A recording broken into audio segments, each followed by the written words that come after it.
Welcome to the Schwartz Standard Station with your host, Bob Schwartz.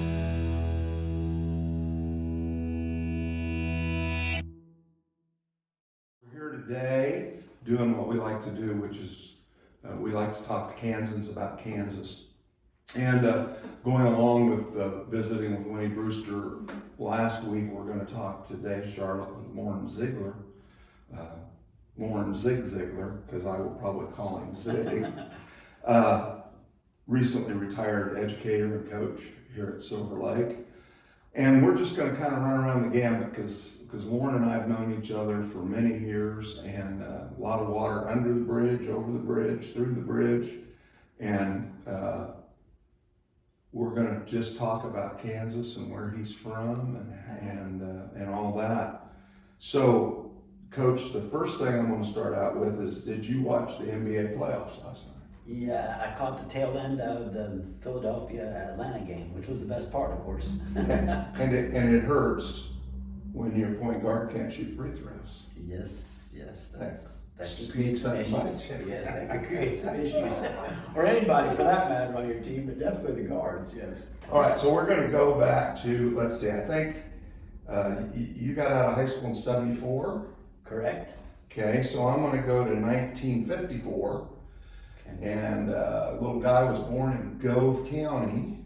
Yes. With number what out of how many? I was number 8 out of 9. Number 8 out of 9. My younger sister. I have 5 sisters and 3 brothers. Okay, and you grew up outside of Grainfield, right? That was the closest community? Yes, Grainfield was our address. I grew up on a farm about 5 miles outside of Grainfield. And you didn't have any chores to do growing up or anything, did you? Not before 5 in the morning. Usually about 5:30 we got rolling, yeah. And you've talked many times about what your job was in high school. And Charlotte, Zig played, you ran cross country and played football. Yes, right? all 4 years, yes. Yeah. And basketball and track. But you also had some duties at home, like with some swine. Yeah, we had cows to milk and hogs to feed, chickens. And But weren't you the hog man? I was kind of the hog man, though. Yes, I kind of raised the hogs and we ran them from farrowing sows, and raising the little ones all the way through, fattening them up and taking them to market as butcher hogs. And you did that before you went to practice in the mornings. I mean, before you went to school. Yeah, we milked cows. I started probably in the 2nd grade and all the way through high school.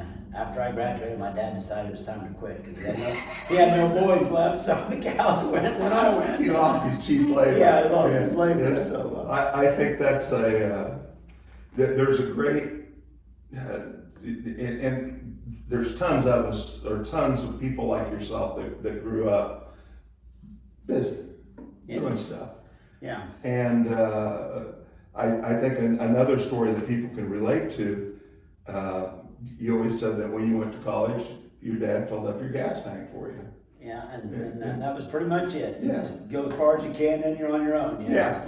Yeah. I joke with students all the time that when I graduated, they had my stuff nicely packed out on the porch, ready to go, and the car was full of gas, and it was never full of gas when I was in high school.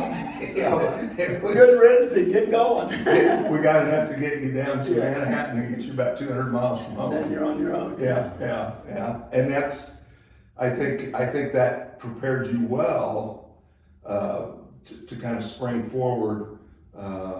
One of the things that I've noticed, and you and I lived together when we were both single for a couple of years, was preparation, and how important that was in your teaching, in your coaching, but then also in your life. You basically have.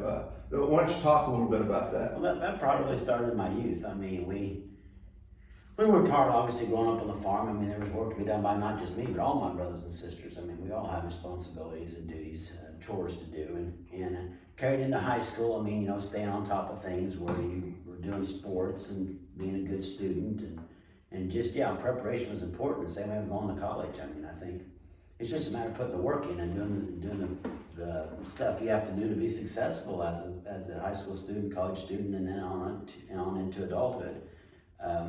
Successful people put in their time, and it just doesn't fall in their lap. I've always believed that. And yeah, and teaching and coaching, and obviously preparation is critical to make sure you do your job well, or you're not going to be successful in the coaching arena. So, with all of the sports that you're doing in high school, did that alleviate anything at home where your parents just like, man, you're doing great, we're going to give you a little break? No, you just love sports that much. You just piled one more thing on and worked for it. But I had two older brothers that we ran cross country, and we'd get up at 5:30 to get our chores done, and we'd leave to go to practice at 6:30 in the morning, get there and do our running, go to school, and then I did football after school and get home. There was another hour and a half of chores to do when you got home. So wow. It was 7 o'clock, and then you hit the books, and then you showered, and you went to bed, and you did it the next day, and we didn't know any different. I mean, it was just the way it was, you know. Tell us about college a little bit. What did you do early in the mornings in college? I paid my way through college, and my parents, we had that conversation when I was in about the 8th grade or freshman at least, that I was going to go to college. I wasn't going to stay and hang out on the farm or stay in Western That wasn't going to be Kansas. an option. That wasn't going to be an option. I was not going to go that route, and so they said, that's great, that's awesome, but you're going to have to pay for it. So I worked in high school in the summer and on weekends, and then they paid for everything, but I saved my money for college, and then when I went to college, I worked several jobs. Yeah, well, what'd you do early in the morning? I got up and threw newspapers on campus. We got up about 5:30, 5:45, and threw those. Just that was so different than getting up and doing chores. I mean, Right. Rise and shine and go get it done. And then I worked intramural official. I was a basketball, football official. And then I worked in Aggieville at a restaurant, club type place. And how late, what time would you get home from that job? It varied, but during the week I was usually home between 1 and 1:30. Weekends it was 2:33. And then have to throw the paper. And then throw the papers. Yeah. So You're one of the sleepless elite. That's what it sounds like. Oh, I usually get a solid 4, maybe 5 hours. people used to, people that don't know what goes on behind the scenes often think that success happens because, well, they've got money. Yeah, I'll use my industry. You know, I've heard people make comments, well, these folks have a lot of money because, well, they inherited it, or they just fell into it. You know, they just got lucky and had a good job, and it's not about that at all, is it? No, I mean, there are exceptions to everything, obviously. There's people who have talent that maybe because of that God-given talent didn't have to work as hard, and they have done very well in their careers and financially, etc. But the majority of the people, I think it's just day to day. Yeah. Doing your job and doing it well. 0.1% are those guys that the Mitch Richmonds that are so good that and not that Mitch didn't work. I don't know what it looked like. Yeah. But even for those guys, the Michael Jordans, you know, my gosh, how nice would it be to be there? Well, it's probably hard to understand the work that they put into it. And speaking of Mitch Richmond, I worked K-State basketball camp when Lon Kruger was there, and after we got done with camp with the kids, the basketball college guys would stay and play pickup games, and you know they worked the camp too, you know, with us the coaches. And they'd play for an hour or so, you know, it's hot, sweating and stuff, and the rest of the players in the league, Mitch Richmond was the best player by far, and then he'd stay and work another hour. And I stayed one night and rebounded for him and stuff, and he just, I got to make 50% of my shots. And he was shooting 500 that night, and if I don't make half of them, I'll do it again. So a couple nights he shot 1,000. Wow. Because he didn't make half of them. Wow. And I looked at that and said, that's why he's where he's at, and had a great NBA career, and the other guys headed for the exit, you know. And those are kind of special people. I remember, not any way to equate this as the same, but when I was a freshman in basketball, we had a senior that was an all-stater, and like first week of practice, he was always staying late. And I'm a freshman, and I noticed it, but I don't say anything. So finally, after about 2 weeks, I asked the coach. I said, "Why does Kenny stay late?" And coach said, "Because Kenny wants to be good." Yeah, the rest. Yeah, because Kenny wants to be good. And you're like, I wish it wasn't me that asked that just now. Well, you know what that did is that put me in the gym for about 45 minutes to an hour, and Mom would hold supper till 7 instead of Dad would eat at 6, but that was okay because and I still had to do what I had to do, which was close my dad's gas station. And I think those lessons of you can go out for sports, you can work as hard at that as you want, and we encourage you to, but you still have to run the station on Sundays. For me, that was Sunday afternoon after church. I ran the station the 5 hours it was open. I had to be at the station at 7 a.m. on Saturday until it closed. And then every night after practice, I had to go down because some high school kid, ran the station, and I had to go down and lock up because they didn't trust, they didn't trust anybody else with the money, other than family. and I think that taught me, that work ethic that you have much stronger than mine. Of, we got to do it every day. You retired a year ago. Yes, spring of 2020 from teaching. I haven't retired. I'm still working other jobs, but yeah, I retired from teaching and coaching after 41 years. And it was a 31? 41. I put down 38. I was guessing. 41. 38. 41 years. Only 41 years. Only 41, yeah. Yeah. So why did you do that extra year? You wanted to live through COVID, or?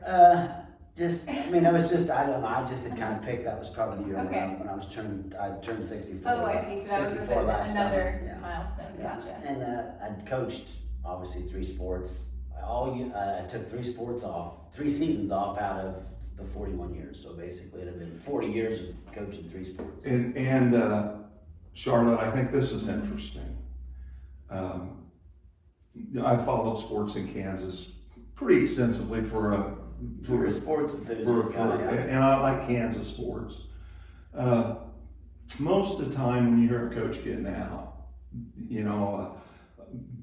I'll use a coach that I knew very well. When he got out was the kids weren't, and the cupboard was empty and the kids weren't listening, and and most coaches I know, when you ask them, are you done coaching? Yeah, just Loren left the cupboard full. He knew he had coming in at Silver Lake one of the best 8th grade classes that Silver Lake ever had, and that's when he walked and turned it over to somebody. He gave him, and as you always said, you got the closet, or you got the closet full both times. Yeah, when you came in, and you left it that way, which I think Silver Lake qualified for state last year. They didn't have a great record because they started a lot of young kids. Yeah. But the cupboard's looking really good. Yeah, they're going to be good for many years to come, and that's great. I want them to be. I mean, that's the way it should be. Well, and yeah, I think there are people that want places to fail when they're gone, but I think one of the things that makes Silver Lake kind of interesting is that's not how Silver Lake rolls. No, we want to be good every year in every sport. I mean, that's not going to happen, but that's our goal. I mean, we want to be good in. So that's what I want to talk about, the mindset of the town I grew up in. I love it, and I'll always be a Buffalo, but they don't look at things quite the same as Cheney or Garden Plain or Rossville or Silver Lake. I'll just throwing those out, and we could, Scott City, Smith Center. There's places all over the state that have tremendous educational and athletic programs, and there's some that come in and out of favor, but there's a few of them that they're good all the time. I think the uniqueness about us is we've been good across the board. I mean, there's a lot of schools that they hang their hat kind of on football or volleyball or track. We have state titles in really everything, and we have state titles in debate and speech. I mean, people don't realize that. Like one of them is just dominated because they have a really good coach or the community's bought in. We're always going to be good in this sport. That we've tried to be good in all of them with good coaches and good kids. And now, majority of our kids do at least 2 sports, and there's not as many do 3 as what used to be, but we still have quite a few that do. Mm-hmm. And especially when we're seeing that go downhill. Yes. Even in smaller schools, the bigger schools, it's pretty much one sport. Yeah. And that's just the nature of the changes. And and the load on the kids. Do you Oh think? yeah, and the cost for the parents. I mean, you gotta do clubs, and you gotta play in the summertime or whatever the sport is, whether it's baseball, volleyball, basketball. I mean, that's just the nature of how things have evolved the last 20 years. And for us to be able to stay competitive and really pretty good in all those activities, it speaks a lot for our kids and the coaches who put in the time to try to be good.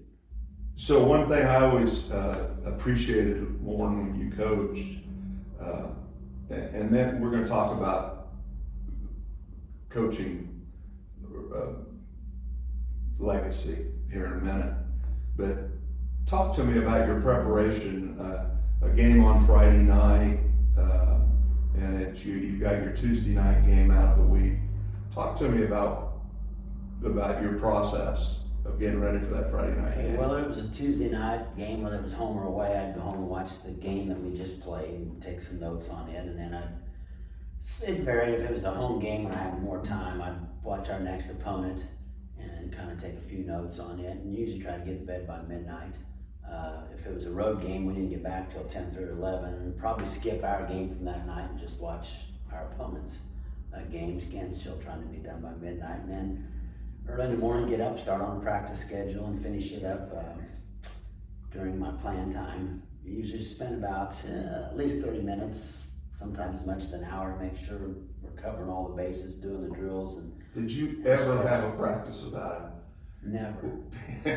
Never. Very rarely do we. What is this? A practice schedule, A schedule. where we break down, we're gonna do this for 10 minutes, we're doing this Yeah. for 20 minutes, and Gotcha. exactly, and what my assistant coaches were doing, and making sure they knew what they had to Mhm. do in their drill or cover, Gotcha. and just, and very rarely did we go away from that. Every now and then we might go over 5 minutes on a certain thing, and cut 5 minutes out of the next one, but not very often. We pretty much, whatever the block of time was, 2 hours, 2:15, we pretty much stayed Right on that. right on that schedule.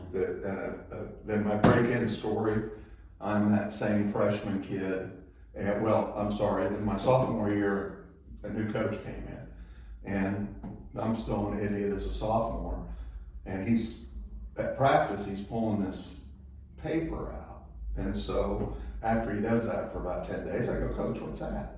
He goes, that's our practice schedule. If you don't have a practice schedule, you're not having practice. And I'm like, you learn something every day, type thing. And you always had a practice schedule. I always noticed that, even when we were coaching our kids, and you always knew this is what we're going to work on right now. I mean, how could you not be prepared or prep? And I think that's true for almost anything, but definitely true in sports. And I probably learned that from our football coach, C.J. Hamilton, because I started out right away as an assistant for him right out of college. And I noticed that right off the get-go. I didn't notice it in high school, whether our coaches had one or not, but I noticed it right off the get-go. And he talked to us assistants all the time, right in the day, like, what do we need to work on? Making sure we knew everything we needed to cover in that drill, or while he was away from us, working with other kids that his assistants were knowledgeable and knew exactly what needed to get done, and we were going to stick to that schedule. And obviously the results speak for themselves and how good a coach he was, but I learned that early on, that you got to know what you're doing, and you got to translate that to the kids. And the kids want to look at the practice schedule.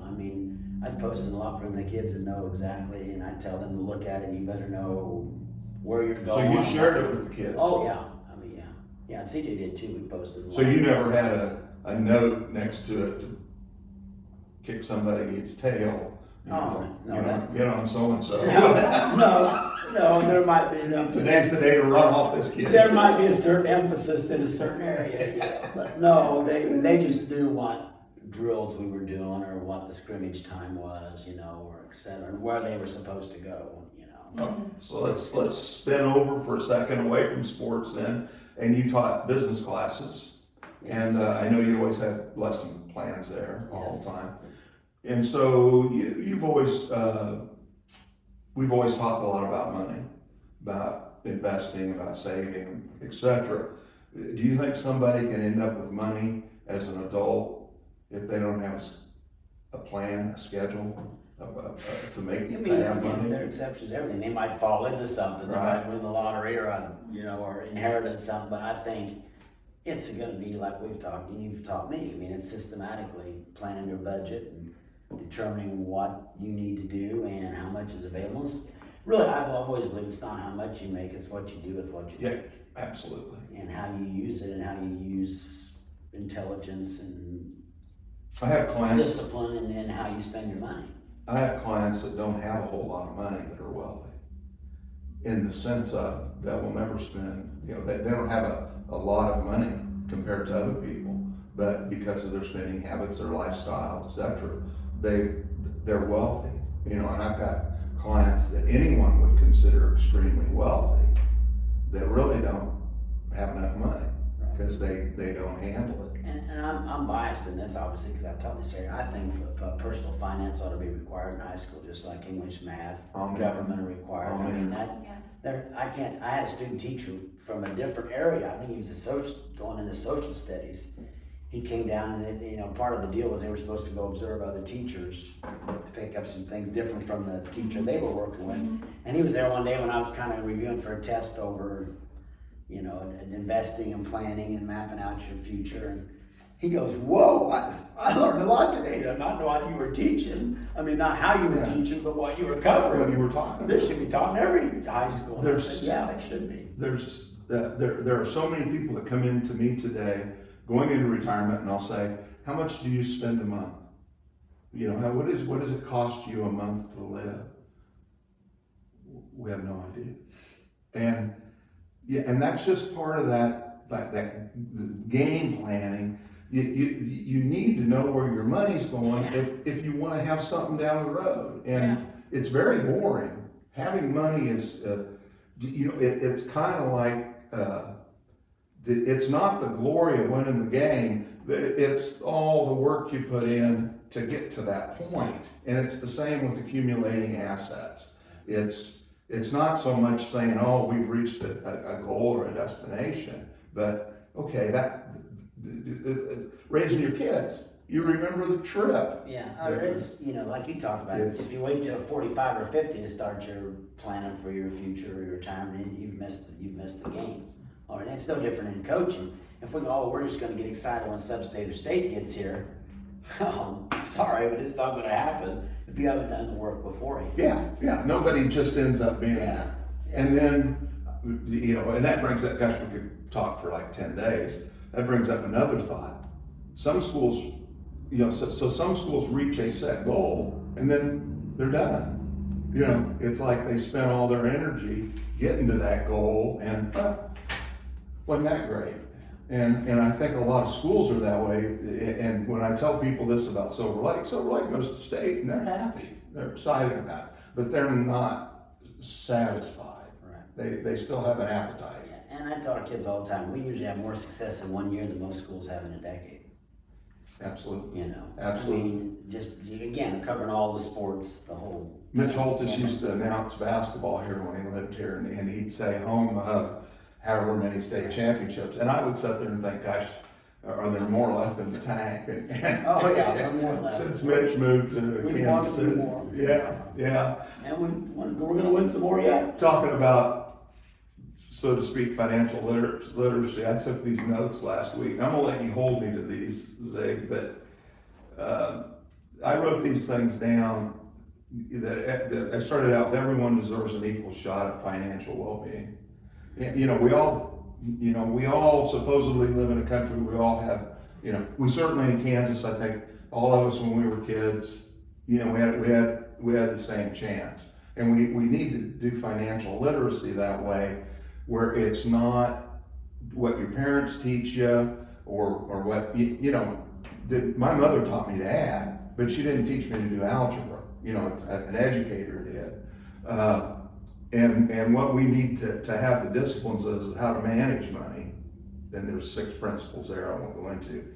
But saving and budgeting, how to prioritize your savings, what are the pitfalls, and you and I know what pitfalls are. Pitfalls are, hey, 0 interest on a new car, well, that's great. It's still a payment. Right.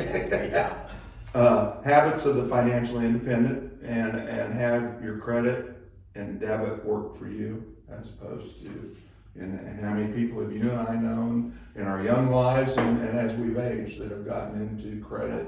Oh, I tell a lot of people, when I Yeah. first started teaching, about the first 10, maybe even 12, 15 years the most, parents would come in, parent teachers say, teach them how to keep their balance in their checkbook. I got older kids that don't, they're overdrawing their account, make sure they know how to do a checkbook and keep their balance.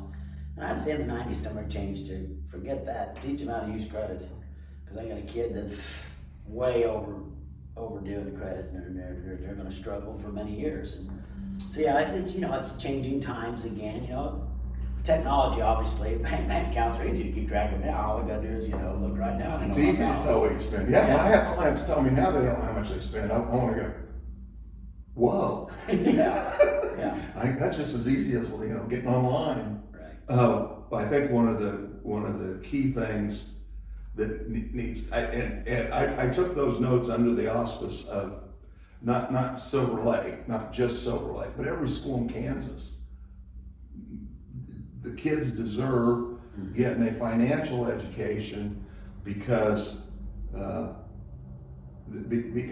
days are gone when our moms and dads could put money in CDs and make it stay ahead of inflation. Right. Back when our parents were both in their getting ready for retirement, had a little money, interest rates were over 10%, and inflation was over 3%, so they were staying ahead. Today, inflation is 3%, and that same CD is making 0.75%. So kids need to be educated that our grandparents and our parents were great with money, and they were smart with money, and we need to grab from that. But not everything they invested in is available to us, and these kids need to hear the great story of American equity, of U.S. stocks and their returns during that period of time. And this day and age, kids can invest $5. Young adults can invest $5. Schwab's got a deal, you can put $5 into any company. That's pretty neat. $50, you can buy 10 companies. And, they're not the only ones that have that. Let's get off money, because that's kind of boring. But I have a question. Kind of derails a little bit, but wondering about teaching kids about their finances and then the success that you've seen, because you've seen a lot of kids just completely grow up. You know how they're doing as adults now, and I'm wondering if you're seeing any parallels with them as far as their athleticism and then as far as their financial strategies as adults. Yeah, I talk to my students all the time. I mean, all of you are going to go out and do different things. Not many of you are going to be a teacher or a coach like me. You're going to go off and be nurses and engineers and whatever, but you're all going to have to manage your money. I don't care if you make $30,000 or $250,000. You're going to have to determine how am I going to spend my money. It's a skill and a knowledge that really everybody should have. And I taught it to my own kids. And they paid their way through college. Both of them did. I didn't help them at all. And one of them got through debt free, and the other one I think maybe borrowed $10,000 to $12,000, and that's paid off. That's pretty good though. And they're off and running. So yeah, my oldest son, he's way ahead of the game. He's saving already. Oh, Where he's playing. He's close to 100,000 already, and he's way ahead wherever I was at age 28 or 9. So he's socking away a certain percentage of his check every month, and has just learned that that's money he just doesn't have. He's not going to spend it. He's saving for down the road. So yeah, I think that little girl does pretty good. And my daughter's doing. Yeah, she's a little more thrifty than she's very well with her money. Yes, She does great with her money. Yeah, and she's saved up already, and yeah, they're going to do good. Yeah. And that's the important thing. I'm not talking about my kids. I'm talking about all the kids that come through. I want them to go out and be successful adults and end up in great shape at 40 or 50 financially as well as in their career. So I don't think, Charlotte, I'll answer that part also. I don't think there's a huge correlation between great athlete and great saver, investor with money. I think that Loren could bring that people that came through that were great athletes that are really good with money, but he could also come up with guys and gals that are great athletes that are and that's true on the professional level. Athletes who make all kinds of money and some of them have nothing. How come NBA players that are how come Allen Iverson didn't have any money? Right. It's not because he didn't make any, you know. That's how they, yeah, again. And he's not an idiot. I mean, it's not because, I mean, you know, it's in a way, mismanagement of money is almost like cancer. I mean, it doesn't matter who you are, where you are, how you grew up. Yeah, it's, you know, I've seen brothers, one that's just fantastic with money, and then one that can't get out of their own way. Here in our office, we call it not being able to get out of their own way. And you feel for those folks. But some people are, psychologically, there's 4 types of people with money. And the worst ones are the ones that just don't care. They're like, what's the matter? They just want to use it to have things and have fun and do things, and aren't really looking to next week, next month, 5 years from now. Yeah, pet peeve. What am I going to do with money when I'm 70? I'll probably be dead. Yeah, how many times I've heard that in my career? And those guys are 80 now. Right. You're going, well, how'd that work? How'd that plan work out? So I've had a very small stint in the financial world, and so one of my favorite things was sitting in on other people's meetings and just being able to be a wallflower. Somebody had that conversation, and the guy actually said, well, you better hope you are dead so you don't have to figure out how to live with the rest of your life when you ran out of money. And I'm just like, geez, that's a pretty heavy thing to lay on. Somebody was just in here in the last 2 weeks, former educator in Topeka, and he's 74 now, and retired at 60 because he was going to die by 70. I mean, he just knew he was.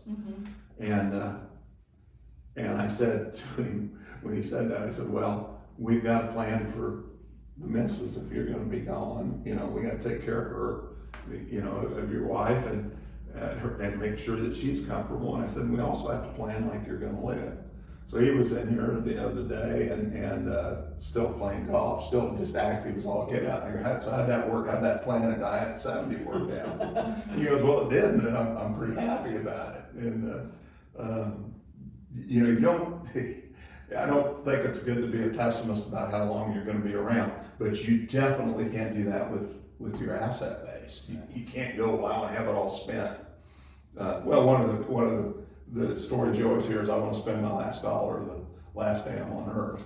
You know, that's not God's game plan. That's not how that's going to work out. That's not a good financial strategy. Well, that's for sure. Yeah, because you might make it one day past your target. Yeah.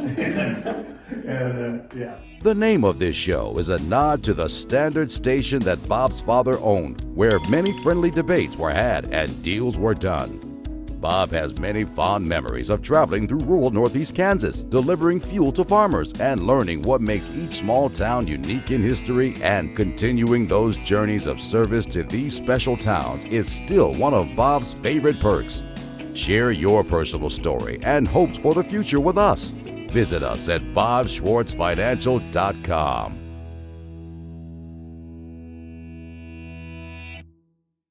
Hey, so let's talk a little bit more about sports. I want to talk about girls' state track champions one time. And did we also win state softball that same year? I recall. I think we did. I believe we did. And I believe we... yes, we did that year.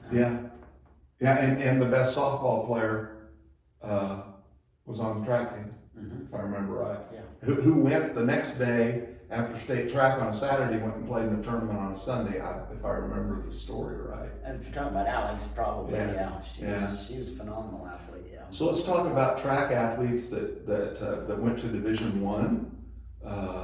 Who would the first one have been that did so? The Smith boy that threw the hammer? Yeah, probably. You know, we had a lot. We had some kids in the 90s when Coach Lampy was head track coach, and I was assistant. He had some good kids from cross country, some distance. Chad Brake had a good had a career really at good Pitt career State. at Pitt State. Yeah, he did really well.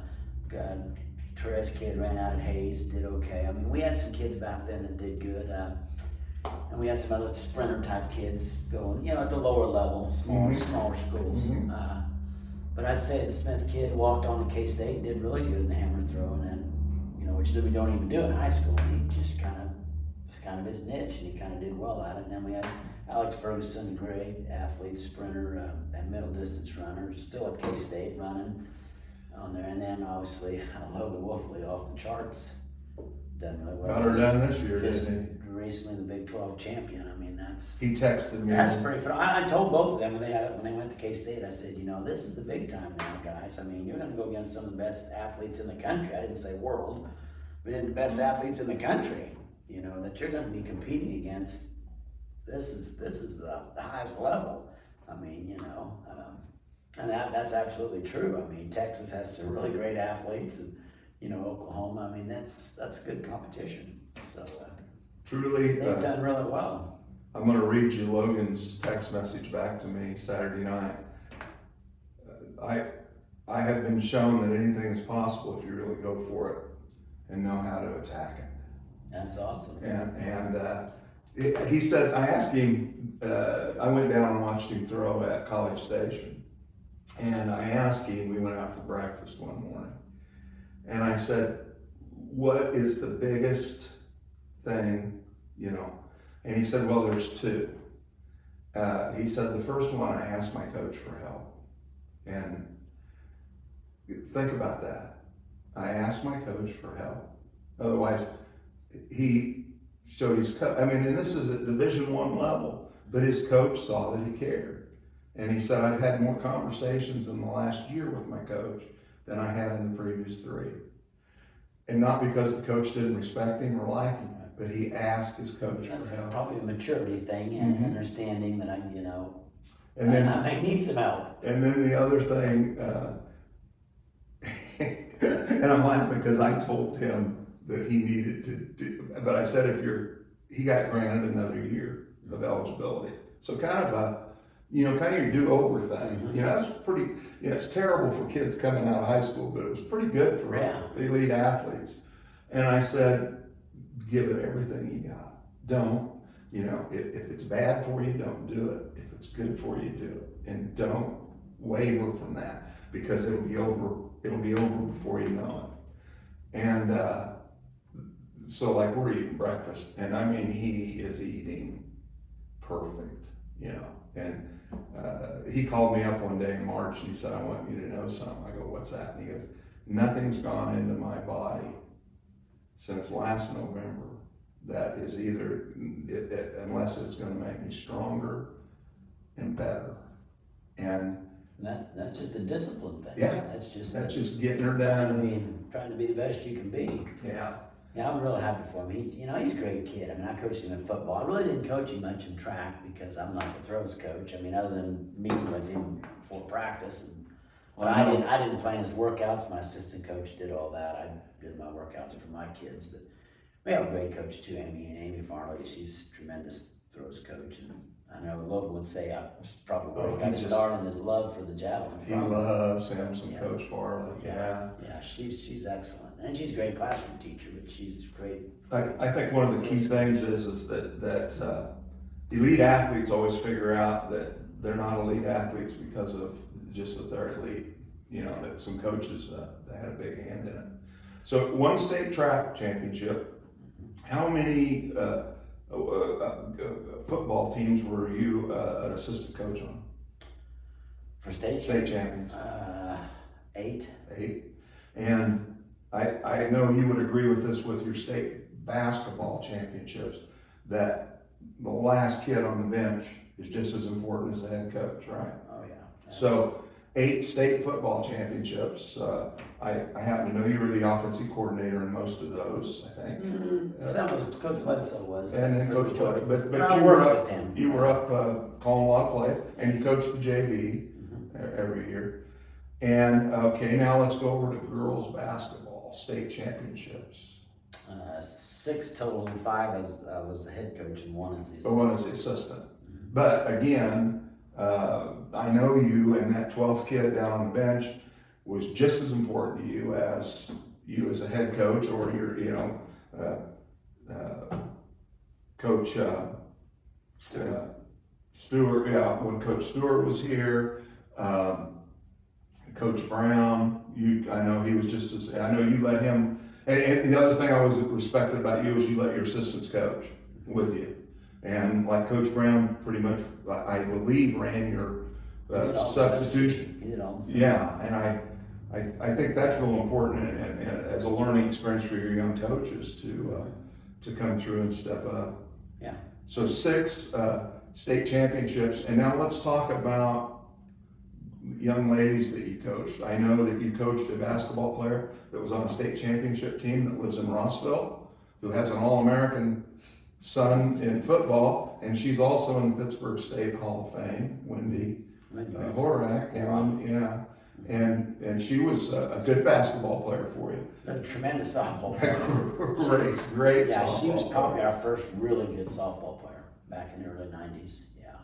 I think she graduated in 90, in fact. I mean, she was, all-stater and had a great college Well, career. not to, she was, but wasn't Rhonda a year ahead of her? Rhonda was, And Rhonda was a good softball player. She was okay softball. Stacey Rakestraw played at KU. Yeah, she didn't play softball. At KU? Yeah, she did. Did she really? She did. I missed that one. Yeah, her and the Kirkwood girl. Oh, Both of them made the team down okay. there. And I believe Stacey started center field for a while. Well, good for her. But so let's Wendy, and who had a quite a career, and then of course Rhonda, who was an All-American. She made me look way smarter than I am. Yeah. Trust me. Yeah, she was a special player. Yeah, and I had some good players in the early '80s. I mean, Angie Suter, Michelle. Oh my yes. And Kim Frank, whose daughter was All-American SEC. Yeah. the National Player of the Year. Yeah, that's pretty cool. Yeah. Silver Lake kids, mom and dad. Silver Lake kids. I watched her daughter on TV. Looks just like Kim, and Oh yeah, beautiful. phenomenal player. Phenomenal. Yeah, SEC Player of the Year, All-American and National Player of the Year, and played on the national championship team. You can't do it. And is she a senior? She's senior. She's a senior. Yeah. You can't go out much better than that. And I heard she's gone to Europe to play volleyball where they get paid money. Yeah. She's gone over there to play, so. Wonder how good that would have been to have her over here. Yeah, she made us look a little smarter too. Yeah, we had coached some really good players back then, obviously. And Rhonda just had that special talent that Rhonda, having been somebody that grew up playing against Lon Kruger, and I've told Rhonda this personally, she's the closest a female athlete I've ever seen to being Lon Kruger, and they were at the same school, But that's how Lon was. You'd sit there and go, well, she's not that tall, she's not that fast, but she's going to kick your butt. Yeah, she just had a special knack for the game, especially. I could even see it when she was a little kid coming to camp. She just got it. She just had it. I mean, some of it was mentally, and some of it was the physical skill. She could shoot. And she just had a great junior and senior year. And I talked to her after she graduated. I said, "Why did you play so great in the biggest games, the big games, the state games?" And she said, "Well, it was kind of like I was in slow motion and everybody else was playing fast, and I just was." Game slowed down for her. Of all the years I coached, we beat in the year we won state in '88 in the semifinal game. We beat Hillsborough, was undefeated, and everybody was picking them to win. And I think we had 3 losses, and they were a phenomenal team. They had 7 players that were all 5'7" to 5'11". Was that the Weaver girl? Was that? No, she that was from earlier. Heston. Okay. She was from Heston. Okay, sorry. Yeah, that's okay. But anyway, they were just phenomenal players. And in that game, Ron scored 25 points and had 6 assists. She was responsible for all of our baskets but one.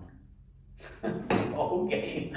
I've never seen it. I watched the film there and said, "This is unbelievable." I mean, I would tell somebody. One player just totally dominant, and just beat a great team that had really good players. I mean, There were a couple that of doesn't happen things. very often. If Silver Lake was playing, back then Charlotte, St. Mary's was loaded. St. Mary's and Silver Lake were two of the best teams in the state. All through the '80s, really. Yeah. And let's say that, I don't know who wasn't very good, but let's just say that Silver Lake played a school that was very mediocre. And let's say that somebody showed up just to watch Rhonda. Well, she'd get 10 assists and score 11 points, and you get 6 rebounds, and you just went, yeah, she's a nice, decent player. Mm-hmm.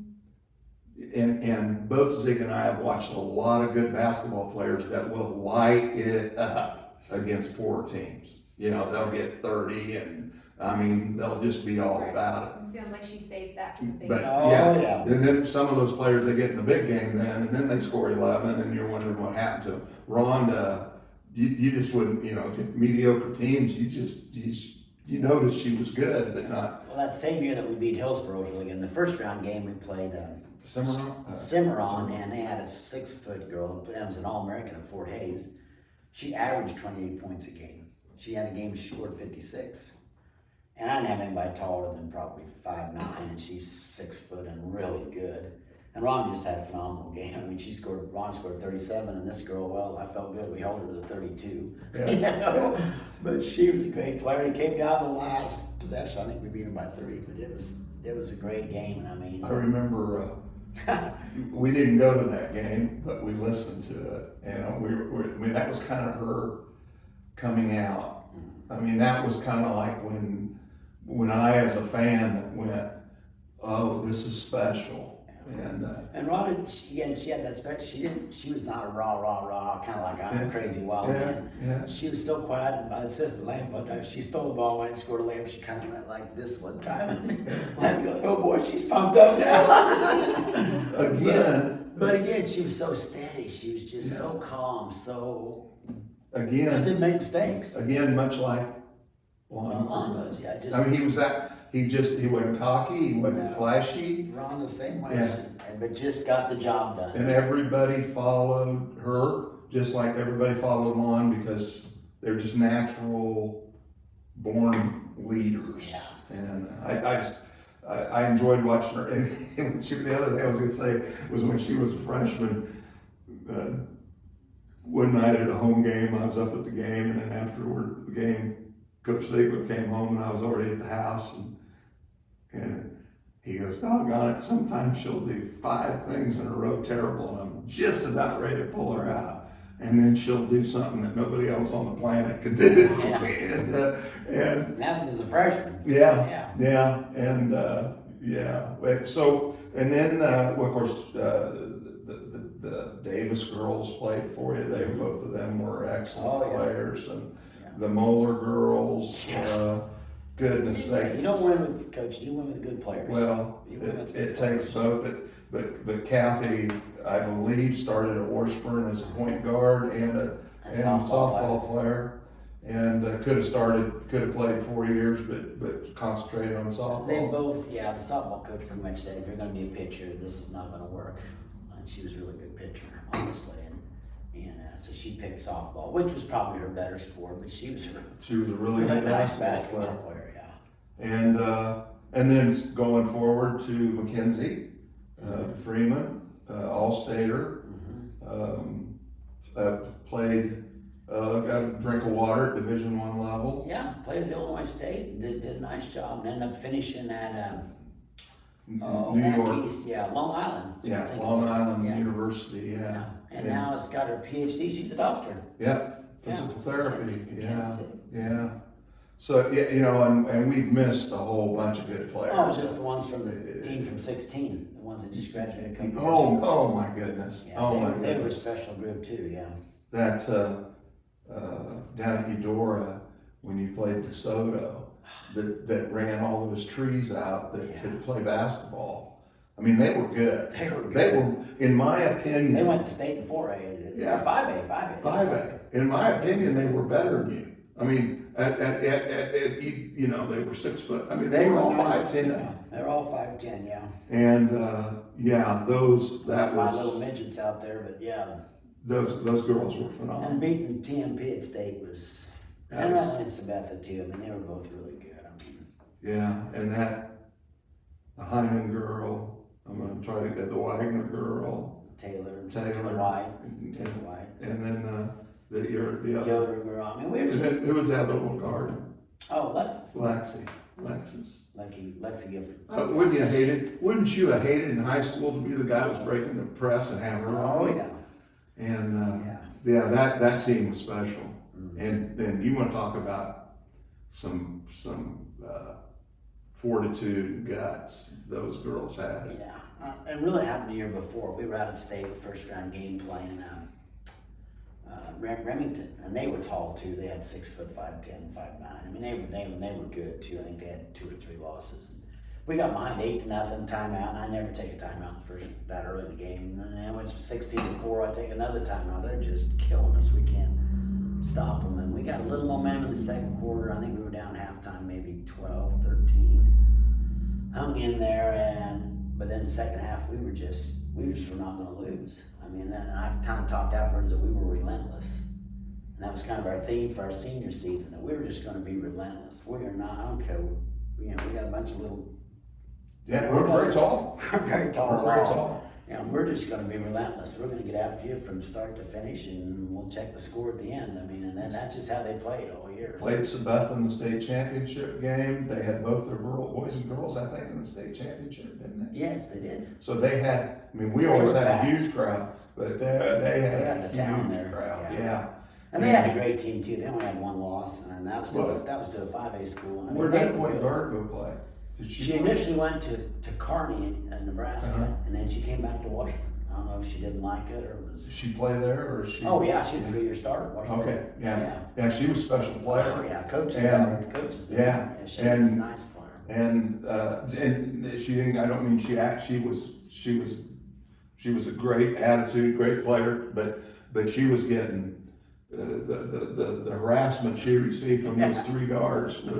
Yeah, it was a long night for her. She still got her 15 or 18 points. I coached her in the All-Star game out at the KBC All-Star game. She was a great kid. I mean, I know her dad, a coach. He was a really good coach. And she was just a great kid. How many KBAC games did you do? 5 or 6. And I mean, that's a treat for a coach, let me tell you. Well, You got 12 girls show up, and they're all 5'9" to 6'2", and they all play. It's like, yo! I died and went to heaven here. Yeah. But that's pretty cool. You got to do it that many times. Yeah, that was a lot of fun. And with other good coaches, and the players were great. I mean, it's just every coach needs to do that and get to do that at least once. So yeah, that's a lot of fun. Anything else we should cover today? I think we've probably, we've gone for a while. Yeah, we've done a lot of Silver Lake sports. Talked a little bit about the finance side of things. Do you want to talk about blend that into the business class at all, or? I love what our school has done. I mean, we started teaching entrepreneurship about 2005, way I think before anybody else. Well, you got on that. You were on that up front. Yeah, and we did entrepreneurship camp up at Highland JUCO, which is a great thing too. And we started some businesses in our school. We've got a t-shirt shop. We have a bank.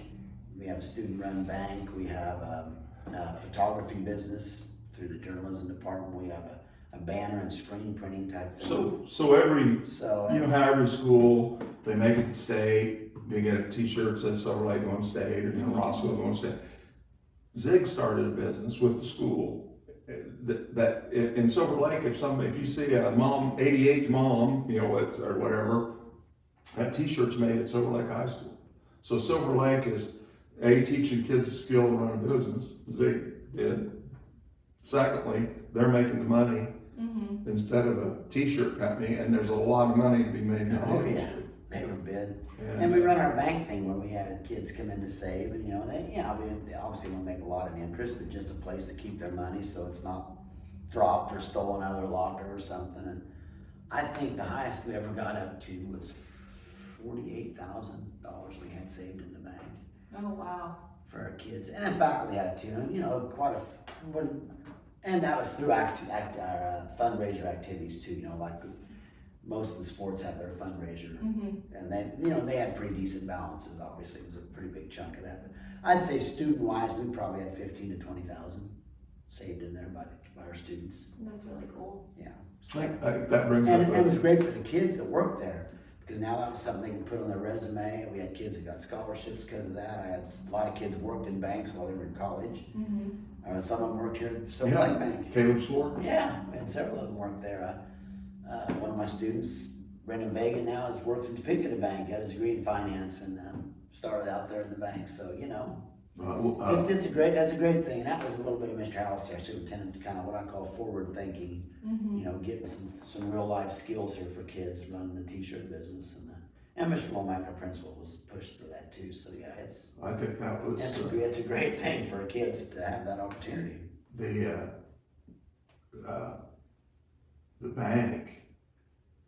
Well, and there's so many kids from Silver Lake that major in accounting and finance because of Loren. And Logan Wolfley's got his degree in finance. That's what. And I think the class, he's in personal finance class. Yeah, and there's been a lot of kids that go into business because of that 41 years. Now, out of the 41 years that you coached today, or taught, how many of them were at Silver Lake? All 41 started here. Yeah. I told a lot of people, like, after 30 years, ain't gonna take act of Congress to get rid of me. You know how bad Congress is. So I was pretty much locked in. No, I never really looked for a job. I only did one time. Looked at a couple college jobs, but I don't think I'd have took them. I mean, I just found my niche and was happy, and that was just the way it was. Silver Lake has been very blessed that they've had some long-term. Alan Cunningham, Naylor, baseball, CJ, I mean, Gail Naylor, Loren Ziegler, CJ Hamilton, and Warren Bledsoe has now been there a long 30 time. plus years. Yeah, and Brad Womack coming up on 20. Yep. You know, I mean, it's the system tends to keep people in it, which tends to make people aren't looking to move up. yeah. People aren't This happened in jumpers. the early 2000s. Our superintendent was Bob Albers back then, and the first day of the year, we have our all staff meeting, and superintendent, principals, did their thing, and Bob Albers came in and said, "This is unbelievable." He said, "I've been a superintendent a lot of years, but I have no new people to introduce. I've never had that where everybody is back from the year before. Every parent, teacher, bus driver, secretary, we had no new people." So I thought that was pretty neat. Well, thank you. Yep. This was fantastic, and you know what your friendship means to me, and I couldn't be more tickled that at least now Charlotte's got it on video that I actually knew the legend. Some things haven't changed. Do you have a favorite small town fact or questions for us regarding this episode? Reach out by emailing Bob or call one of our Kansas offices in Silver Lake or Victoria. Visit our website at bobschwartzfinancial.com.